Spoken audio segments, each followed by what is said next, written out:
I saw Somali in my dream last night.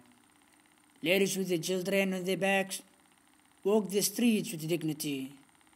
There was no AK-47s or child soldier. Only children with blue t-shirts and khakis playing soccer.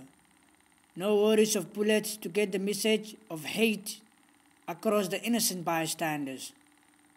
Somalia, like the Red Sea in the north, still waiting for a leader to rip her in half and germinate a seed of tolerance, joy, forgetfulness, opportunity, education, and most importantly, forgiveness. No warlords, no separation, no pirates looming, or any captured ship from outside world trying to empty our sea. No one consider asking what tribe the president was, or what external power put him in place, or how much he get paid for allowing the Westerners to dump their garbage on our shore.